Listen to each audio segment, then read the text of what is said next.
Bueno, última clase, o en realidad última parte de la clase que estuvimos viendo, que es biofísica de gases. Espero que más o menos les esté resultando claros los conceptos. Queda nada más ver los últimos dos.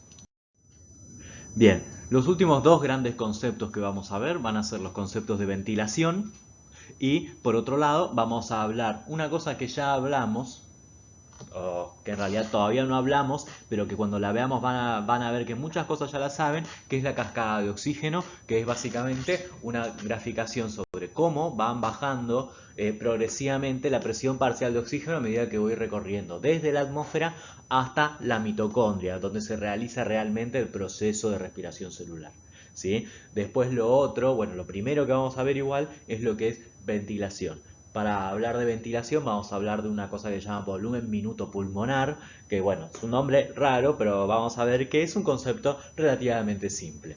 Lo que complejiza el concepto de ventilación es esto que dice a continuación, que me habla de los espacios muertos y demás, ¿sí? Que de ahí me determina otra cosa que vamos a ver que hay, así como hay una ventilación que corresponde a todo el pulmón, hay una ventilación en la que van a participar exclusivamente los alvéolos, una ventilación pulmonar y una ventilación alveolar.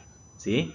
Vamos a ver, en principio, ¿qué es la ventilación? ¿Sí? La ventilación tiene una definición muy simple, que es entrada y salida de aire de los pulmones asociado a movimientos ventilatorios. ¿Sí?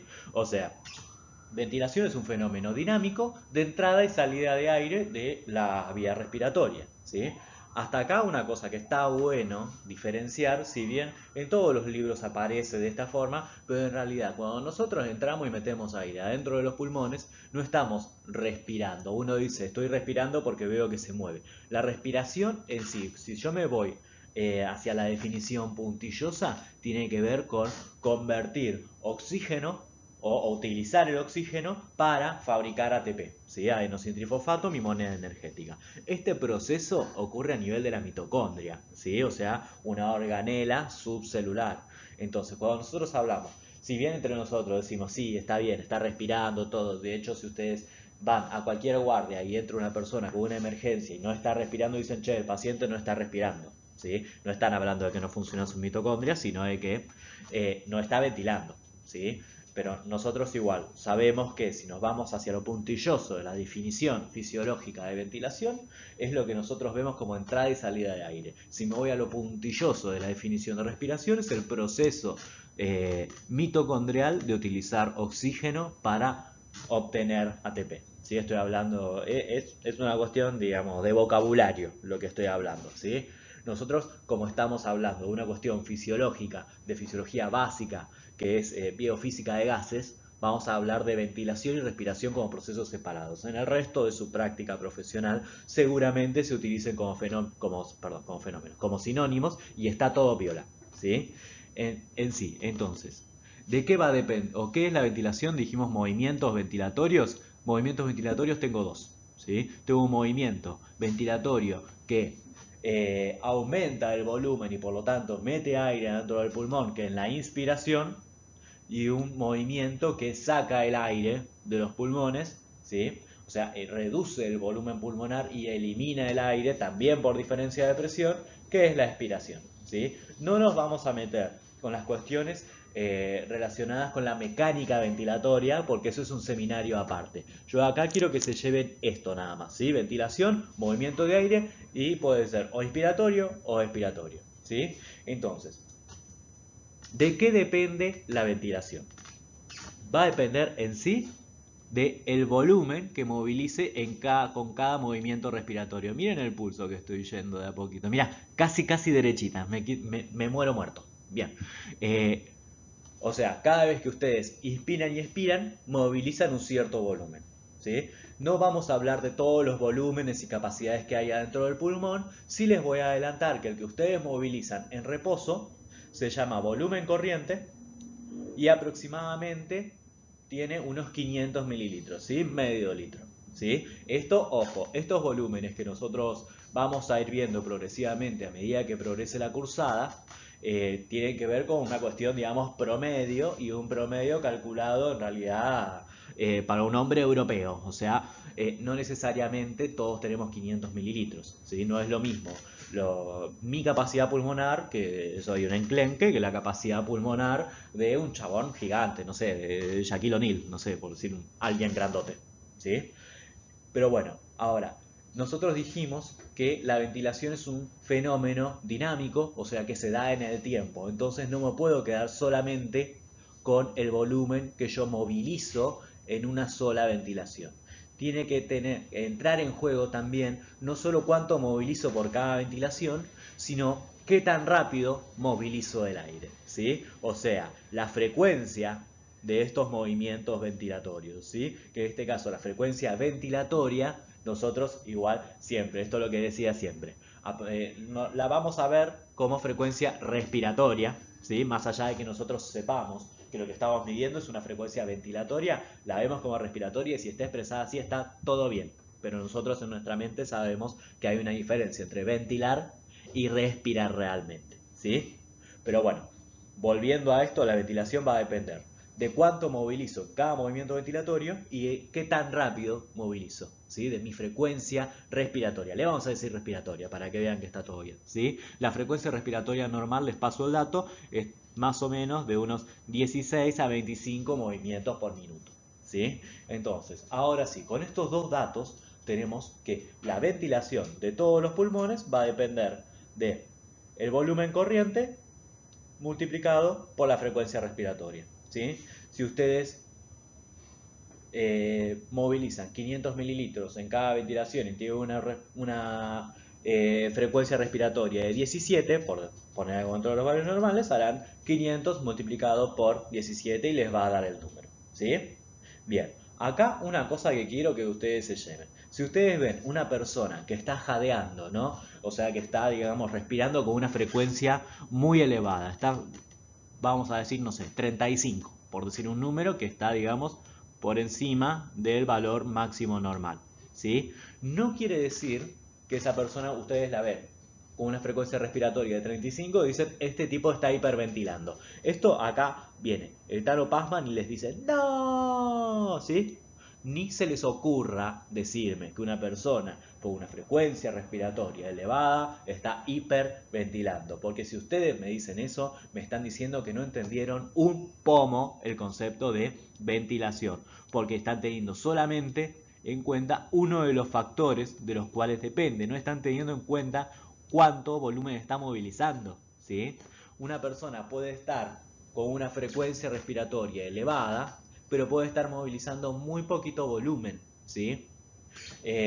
Por ejemplo, una persona con una respiración agónica, una persona que está pasando, digamos, sus últimos momentos, o está al borde de pasarlos, tiene una respiración, o puede llegar a tener un patrón respiratorio con mucha frecuencia y movimientos ventilatorios muy cortitos, ¿sí? Puede estar hipoventilando y con una frecuencia respiratoria elevada, ¿sí? Esto está bueno que lo tengan en cuenta y no solo está bueno, es necesario que lo tengan en cuenta. Acuérdense, si ustedes me dicen que por la frecuencia respiratoria está hipo o hiperventilando, me están diciendo que no entendieron un concepto, ¿sí? Re importante, ¿sí? Tener en cuenta esto, lo que uno dice cuando uno dice las cosas. Uno puede, cuando uno habla, dejarme en claro que entendió las cosas o también puede dejarme muy en claro que no entendió un capso, ¿sí? Cuando nosotros hablamos de frecuencia respiratoria baja o elevada, no hablamos de hipo o hiperventilación. Hablamos de otro concepto que se llama brady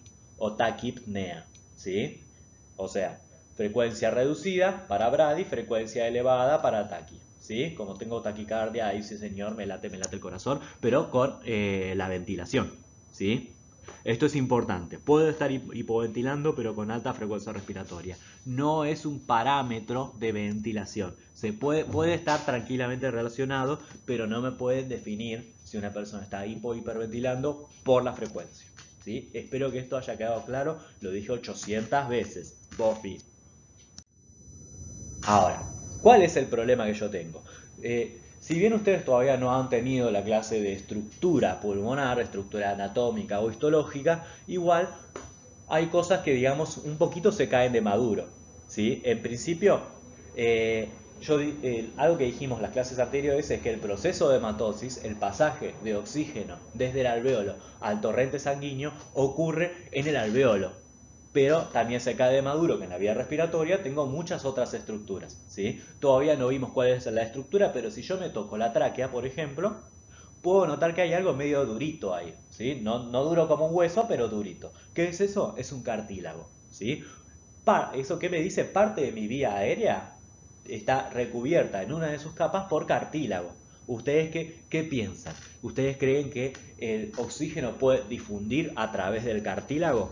La respuesta es obviamente ni a palos, ¿sí? Entonces, va a haber parte del aire que entre que seguramente no haga hematosis porque queda en esta gran vía aérea, ¿sí? Este aire que entra a la vía aérea pero no realiza hematosis constituye lo que se llama espacio muerto, ¿sí? Esto acá, espacio muerto, y acá se lo dejé para que lo relacionen con esta manga de muertos, ¿sí? Bien, entonces, cosa que nos llevamos de acá. De todo el aire, del 100% de aire que entra al pulmón, una tercera parte no va a hacer hematosis. Puede ser, en principio, porque queda en la gran vía aérea que por cuestiones estructurales no realiza hematosis, no llega a los alvéolos, ¿sí? Lo otro que puede pasar es aire que llega a los alvéolos, pero llega a alvéolos que por una situación particular que tiene que ver con el estado basal que uno tiene y también tiene que ver con los cambios posicionales, con cuestiones gravitatorias, a esos alvéolos no les llega sangre en ese momento. Les llega un vaso sanguíneo, pero ese vaso en ese momento, por cuestiones que ahora vamos a ver, está colapsado, no les llega sangre, está tapado el vasito, ¿sí? Entonces el oxígeno que llega a esos alvéolos se queda como otra vuelta, ¿sí? Dice, bueno, ya llega el alvéolo, quiero pasar a la sangre, pero no hay sangre a la cual pasar, ¿sí? Entonces, dos espacios muertos. Un espacio muerto, o sea, aire que entra a la vía aérea y no realiza hematosis por cuestiones anatómicas, ¿sí? Y por cuestiones funcionales, ¿sí? Por cuestiones de que ahí, en ese momento y por condiciones específicas, no está llegando sangre. ¿Está bien? Ponele. Profundicemos un poquito esto que decíamos de los espacios muertos, ¿sí? Si bien esta clase no es sobre estructura de la vía aérea, estos son cortes histológicos, ¿sí? De partes de la gran vía aérea, ¿sí? La estructura histoanatómica y el alto flujo, además, no permite el intercambio gaseoso. ¿Se acuerdan lo que dijimos antes? Teníamos una gran vía aérea que parece que tiene mayor diámetro que los alvéolos, pero en realidad tiene mayor diámetro, pero tiene mucha menor sección transversal. ¿Se acuerdan de eso? Espero que sí. Si no se lo acuerdan, van a la segunda clase, ¿sí? Les cabió, ¿sí? Eh, Vamos a darlo por entendido. Si no lo entendieron, van a la segunda clase, ¿sí? Bien, ahora, si bien no vi estructura histológica, yo veo acá un bronquíolo, pero veo que acá tiene toda una capa de músculo, ¿sí? Si tiene una capa de músculo, el oxígeno que está acá, ponele oxígeno, no puede pasar ni a palos a los vasitos sanguíneos porque no puede atravesar todo ese músculo. Si estamos hablando de vías aéreas más superiores, digamos, más cercanas a la entrada, obviamente además se nos suma así estos bloques de cartílago, menos va a pasar a la sangre, ¿sí?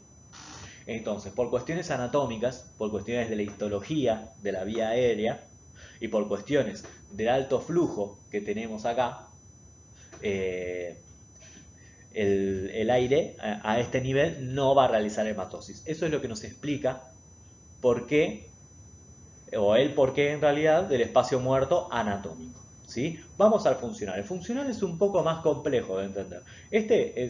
El anatómico es tengo un pedazo de cartílago en el medio, el aire no pasa, ¿sí? Básicamente así de corta. El funcional es un poco más complejo. ¿Por qué? Porque el aire acá ya llegó al alvéolo, ¿sí? Ya estoy en la estructura que realiza hematosis. Ahora, si yo veo, todavía no vi nada de anatomía torácica, pero más o menos este dibujito me suena, ¿no? Pulmones, corazón, ¿no? Fíjense la altura a la cual está el corazón, ¿sí? Está, digamos, en el medio de donde estaría el parénquima pulmonar, ¿sí? Pero parte del parénquima pulmonar, digamos, para que la sangre llegue hasta acá, ¿sí? Tiene que ir en contra de la gravedad, ¿no? Entonces, yo puedo pensar, sin haber visto nada de irrigación pulmonar, cardíaca, todo eso, cardiopulmonar, lo que fuere, que la parte de la base del pulmón va a estar mucho mejor irrigada que la parte del ápice del pulmón, ¿sí? ¿Por qué? Porque acá la gravedad me ayuda y acá la gravedad me jode, ¿sí? Todo esto siempre y cuando yo esté hablando de una persona que en ese momento específico está de pie, ¿sí? ¿Qué quiere decir eso? Que la sangre va a tener en un individuo de pie una tendencia hacia ir hacia las bases. Van a estar mucho mejor perfundidas las bases que el ápice, ¿sí? ¿Qué quiere decir eso? Que cuanto más arriba yo me vaya al parénquima pulmonar, más posibilidad hay de que esos capilares directamente, esos capilares pulmonares, ni siquiera les llegue sangre. Si no les llega sangre, el capilar pulmonar está colapsadito, ¿sí? Respecto al de la base que va a estar lleno de sangre. Miren cómo estoy aprendiendo a dibujar, ¿sí? Juan Carlos Paint me dice, ¿sí? La ubicación anatómica de la bomba cardíaca, acá lo que les digo, genera una perfusión pulmonar acorde a la posición, ¿sí? O sea, si una persona está de pie, va a tener más perfundidas las bases que los ápices. Si una persona, por ejemplo, se acuesta, va a tener lo mismo, pero va a tener mejor perfundidos los campos más bien posteriores, ¿sí? Suponiendo que se acueste boca arriba, obviamente. Eh, y va a tener menos perfundidos las porciones más anteriores del parénquima pulmonar, ¿sí? ¿Qué quiere decir eso? Que siempre va a haber alvéolos que le llegue oxígeno, porque el oxígeno llega a todos los alvéolos, pero que cuando quiera pasar no va a tener nada a lo cual pasar, ¿sí? Es como que yo me paro en la parada del colectivo y el colectivo justo ese día cambió el recorrido. Voy a estar 3 horas en la parada del 298, pero el 298 nunca va a pasar. Y de todas formas igual el 298 nunca pasa. Pero bueno, eso es un tema aparte. Bien. ¿Qué les digo acá? Lo mismo que hablábamos antes, ¿sí? Espacio muerto funcional o también fisiológico, lo pueden leer, es el volumen de aire que también en algunos libros, específicamente en el West, que es el que yo les recomiendo, aparece como volumen de aire también, una cosa que también se cae de maduro, que no elimina dióxido de carbono, ¿sí? Esta es una definición que también pueden ver en algunos libros y ustedes dicen, ¿por qué me lo define así? Porque lógicamente, ¿se acuerdan lo que habíamos dicho previamente? Estamos hablando de intercambio gaseoso. No solamente llega oxígeno al torrente sanguíneo, el dióxido de carbono también pasa del torrente sanguíneo hacia los alvéolos para su eliminación, ¿sí? Si ese capilar está tapadito, no le llega sangre porque está colapsado, obviamente este sistema alvéolo capilar nunca va a eliminar dióxido de carbono, ¿sí? Son alvéolos que no están en contacto con vasos perfundidos y acuérdense que tiene que ver con una cuestión gravitatoria. Bien, aparecen entonces dos conceptos nuevos, ¿sí? Hablamos de qué es la ventilación, ya dijimos lo que es la ventilación pulmonar, los dos conceptos nuevos que tenemos es el concepto ahora de ventilación alveolar, ¿sí?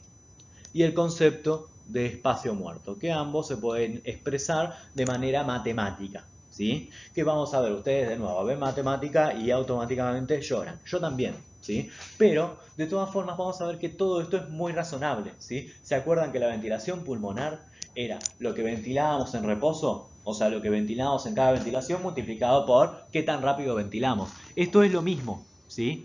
Solamente que voy a tener en cuenta o le voy a restar en realidad esa ventilación que no realiza hematosis. O sea, es lo que ventilo en total menos el espacio muerto, menos el aire que llega al pulmón y por un motivo o por otro no realiza hematosis, ¿sí? Entonces, ¿qué diferencia hay entre la ventilación pulmonar y la alveolar? La ventilación pulmonar es todo el aire que, digamos, se moviliza en el parénquima pulmonar. La ventilación alveolar tiene en cuenta solamente el aire que hace hematosis, ¿sí? O sea, el aire que está ahí sirviendo para algo, ¿sí? Para tener en cuenta solamente lo que realiza hematosis, tengo que descontar el espacio muerto. Nosotros igual estudiamos que el espacio muerto es aproximadamente un tercio de todo lo que ventilo. Si yo hago la cuenta, hago 500 mililitros y le resto un tercio, o saco un tercio de 500 mililitros, me va a dar alrededor de 150 mililitros, ¿sí? Obviamente, de nuevo, esto es algo variable, acuérdense lo que dijimos, esos 500 mililitros están estipulados o están calculados para un hombre caucásico de 75 kilos, 1,75 m, una cosa así, ¿sí? O sea, están calculados para una persona en particular, no para todo el mundo, porque la fisiología fue construida de manera un poquito eugenésica hace muchos años, ¿sí? Tema de otra charla igual, ¿sí? Ahora, volviendo al tema. Ya dijimos que es la ventilación alveolar, fíjense que el espacio muerto también tiene otra ecuación. Que fíjense lo que tiene en cuenta. ¿Se acuerdan la definición que habíamos dicho antes? Que tenía que ver con la capacidad de los alvéolos de eliminar el dióxido de carbono. O sea, si no produzco dióxido de carbono, estoy hablando de espacio muerto, ¿sí? Ya sea porque es un alvéolo no perfundido o porque es una parte de la vía respiratoria que no produce dióxido de carbono porque no realiza hematosis por cuestiones anatómicas, ¿sí? Entonces, lo que me habla de que estoy haciendo hematosis es la producción de dióxido de carbono, ¿sí? Entonces, PACO es un concepto que ya habíamos visto, unas iniciales que ya habíamos visto. Presión alveolar de dióxido de carbono, ¿sí? Acá y acá figurita repetida. Acá me aparece otro, PECO, ¿sí? ¿Qué es PECO? Presión expirada de dióxido de carbono, ¿sí? O sea, es el dióxido de carbono que yo encuentro en la expiración de las personas, ¿sí?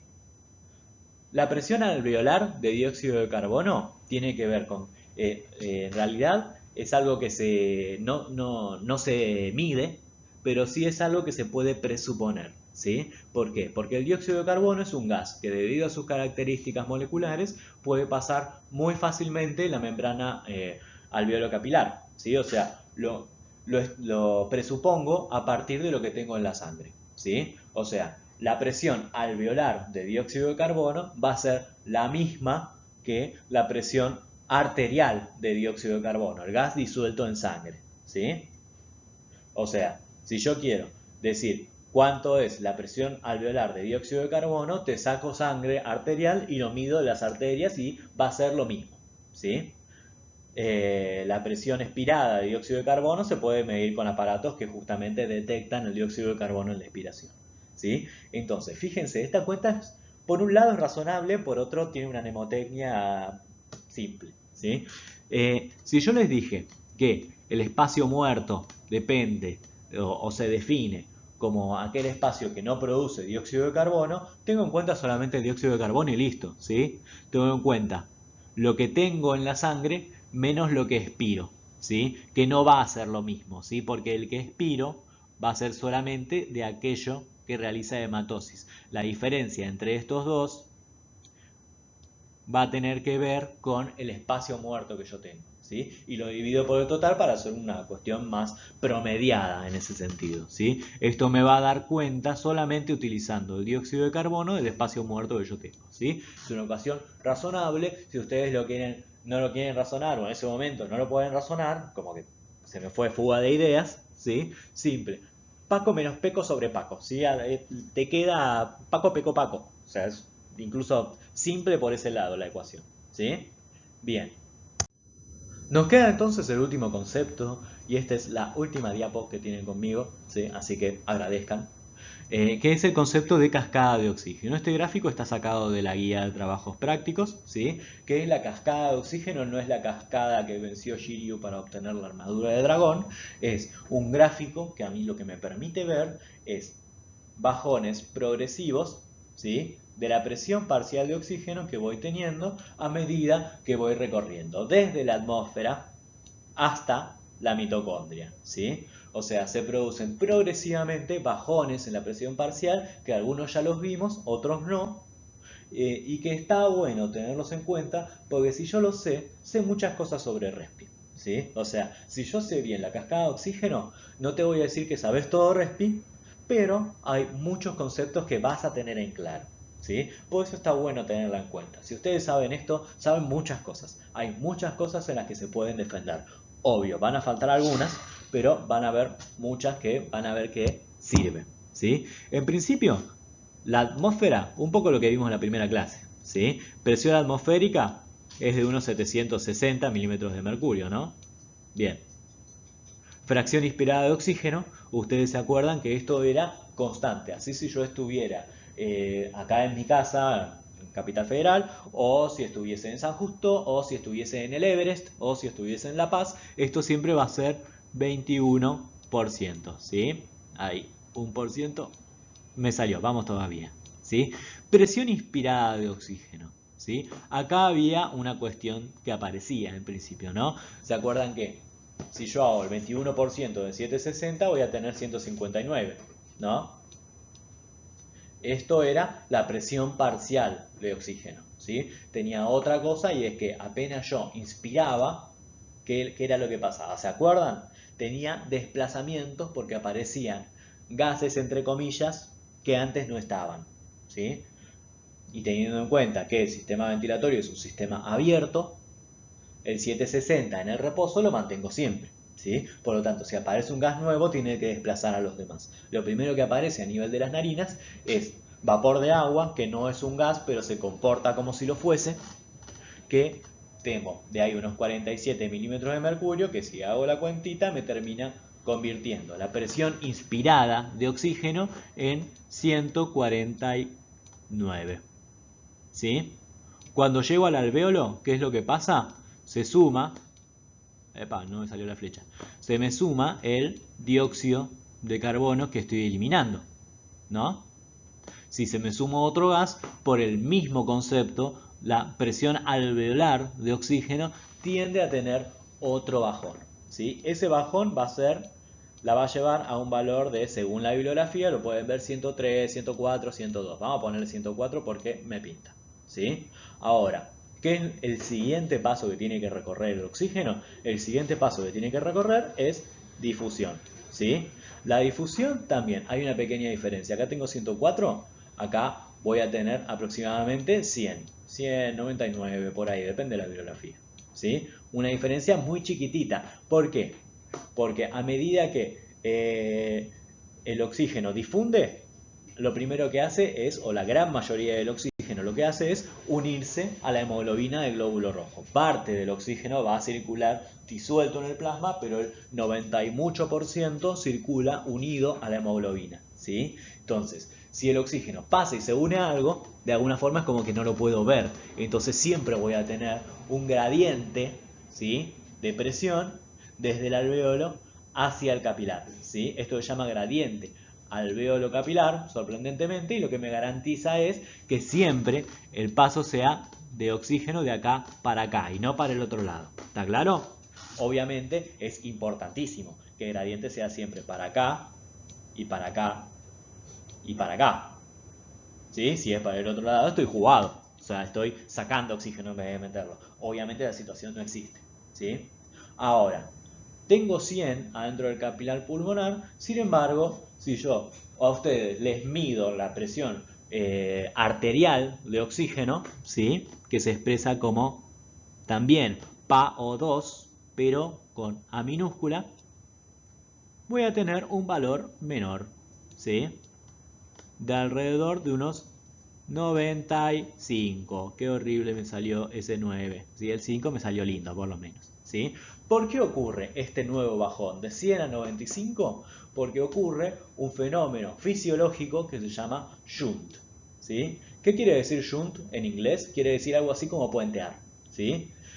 Entonces, ¿qué es lo que está sucediendo? Hay una mezcla de sangre que ustedes oxigenaron recién a nivel de la barrera alvéolo capilar por proceso de hematosis, que se mezcla con sangre que no está oxigenada, con sangre que debería volver al corazón, pero no vuelve, ¿sí? Y efectivamente se mezcla con esa sangre. Esa sangre, si bien no es tanto el tema de esta clase, pero les voy spoileando que viene de dos lugares distintos. Viene de las venas bronquiales y viene de las venas de Tebesio, ¿sí?